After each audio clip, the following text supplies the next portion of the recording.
சில நேரத்தில் இந்த உலகத்தில் இருக்கும்போது பார்த்தீங்க அப்படின்னா நம்முடைய கண்ணீருக்கு கூட மதிப்பு இருக்காது பாருங்களேன். சிலர் அழுவாங்க, சிலர் அழுகிறத பார்த்த உடனே சிலர் என்ன சொல்லுவாங்க தெரியுமா? ஆமா, ஓவரா நீலி கண்ணீர் வடிக்காத, ஓவரா அழாத, எப்ப பார்த்தாலும் கண்ணுல இருந்து பொத்துட்டு அப்படியே தண்ணி ஊத்துமே, சும்மா இந்த கள்ள அழுக எல்லாம் யார்கிட்ட அழுகிற, எதுக்கு இப்படி அழுதுட்டு இருக்கிற? நான் சொல்றேன், சாதாரணமா ஒரு மனுஷன் அழ முடியுமா? துக்கப்படாம ஒரு மனுஷன் அழ முடியுமா?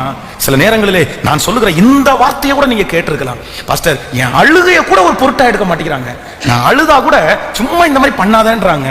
ரொம்ப கஷ்டம். நான் சிலர் பாத்தீங்கன்னா அப்படியே ஜெபம் பண்ணும் போது அழுது ஜெபம் பண்ணுவாங்க. அந்த ஜெபம் முடிச்சிட்டு வந்த உடனே ஆமா இப்படி அழுது ஜெபம் பண்ணி இப்படி உனக்கு குணமே மாறல, இப்படி இருந்தேன்னா அழுக ஜெபம் எல்லாம் போய் சேர்ந்துருமா கர்த்தர் சமூகத்துல. நீ எதுக்கெல்லாம் அது எதுக்கு அப்படி போய் அவனுக்கு வந்து அழுகுற? நீ தேவையில்லாதது அப்படியெல்லாம் உங்களை வருத்தப்படுத்தும் போது நான் நம்புறேன் உங்கள் அழுகையை கனப்படுத்துகிற ஒருவர் உண்டு. அன்னால் தேவனுடைய ஆலயத்துல போய் அழும்போது அவனுடைய அழுக ஏலியனுடைய பார்வைக்கு வித்தியாசமா தெரியுது. அவங்க நடிக்கிறது மாதிரி தெரியுது. நீ அழுறது மாதிரி நடிக்கிறியா?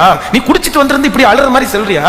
இல்ல, உன் அழுகையில எனக்கு வந்து எந்த விதமான ஈடுபாடும் இல்லை. ஆனா நான் நம்புறேன் அன்னாளுடைய இருதயத்தினுடைய உடைவை கர்த்தர் அறிந்து எந்த வாய் அவளுடைய அழுகையை மதிக்கலையோ அதே வாய் நீ அழுததுனால, நீ கர்த்தரிடத்துல மன்றாடுறதுனால இந்த நாட்டிற்கு தீர்க்க தரிசனம் சொல்லுகிற ஒரு தீர்க்க தரிசியை உன் வயிற்றிலிருந்து நீ சுமந்து இந்த தேசத்திற்கு கொடுப்பாய் என்று ஆணையிட்ட அந்த கர்த்தருடைய ஒரு பிரசன்னம் இந்த இடத்தை சூழ்ந்து கொண்டிருக்கிறத நான் நம்புறேன். சிஸ்டர், தாயாரே, உங்க அழுகை ஒரு நாள் வெற்றி உள்ளது என்று உன் பிள்ளை சொல்லுகிற காலம் வரும், கணவனார் சொல்லுகிற காலம் வரும், உங்களுடைய குடும்பம் சொல்லுகிற காலம் வரும். நீங்க அழுது ஜெபம் பண்ணதுனாலதான் மம்மி நான் இவ்வளவு நல்லா இருக்கேன்னு உங்க பிள்ளைகள் சொல்லுகிற ஒரு நாளை கர்த்தர் கட்டளை இடுவார். ஆமென் சொல்லுங்க.